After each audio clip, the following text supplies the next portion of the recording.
INFJs are deeply intuitive, compassionate, and intelligent. But with all that inner depth comes a darker side, one they rarely talk about. While INFJs are often praised for their emotional insight and empathy, they can also be incredibly hard on themselves. In fact, many of their struggles come from within. Here are 10 reasons why INFJs are often their own worst enemy. 1. They overthink everything. INFJs don't just think, they overthink. Conversations, decisions, facial expressions, nothing escapes their mental replay system. They can analyze something to death, creating problems that weren't even there to begin with. Their mind becomes a maze with no exit, and they struggle to escape it. 2. They hold themselves to impossible standards. INFJs set sky-high expectations for themselves. They want to be wise, kind, efficient, emotionally available, and meaningful in everything they do. But when they fall short, as all humans do, they're incredibly hard on themselves. Instead of offering self-compassion, they self-criticize. 3. They suppress their anger. Rather than expressing frustration openly, INFJs tend to bottle it up. They avoid conflict, hide their true feelings, and pretend everything is fine, even when it's not. Over time, that unspoken anger builds up, leading to emotional outbursts, burnout, or even silent resentment they carry alone. 4. They ignore their own needs. INFJs are natural caregivers. They pour energy into helping others, but often forget to care for themselves. Whether it's emotional support, rest, or boundaries, they tend to neglect their own needs in favor of others.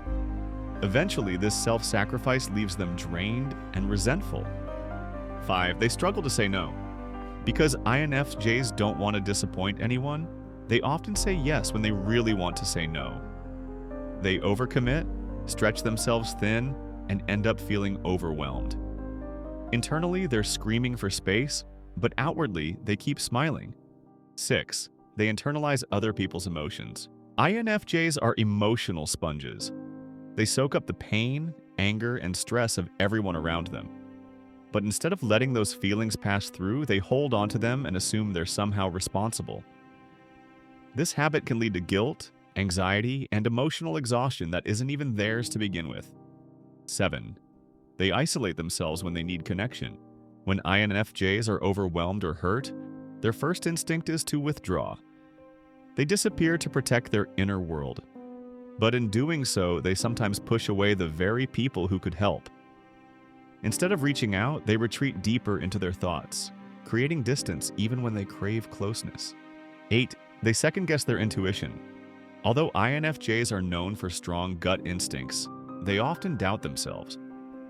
When others challenge their perspective or make them feel too emotional, they begin to question what they know to be true.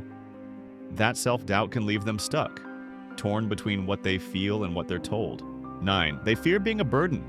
Even when INFJs are struggling, they hesitate to ask for help. They don't want to bother anyone, seem needy, or be seen as weak. So instead of expressing their pain, they pretend they're fine. But the weight they carry alone can become unbearable, and no one even knows they're hurting. 10. They romanticize pain and sadness. INFJs often find meaning in suffering. They feel deeply, reflect often, and sometimes unconsciously attach their identity to emotional struggle. While this gives them emotional insight and empathy, it can also trap them in cycles of melancholy and self-sabotage. They don't always know how to let go of pain because it feels familiar. INFJs are their own worst enemy, not because they're weak, but because they're too strong for too long. They carry too much, care too deeply, and expect too much from themselves. If you're an INFJ, remember, you deserve the same grace, care, and kindness you give to others. Your mind may be your battleground, but it can also be your greatest ally. Thanks for watching.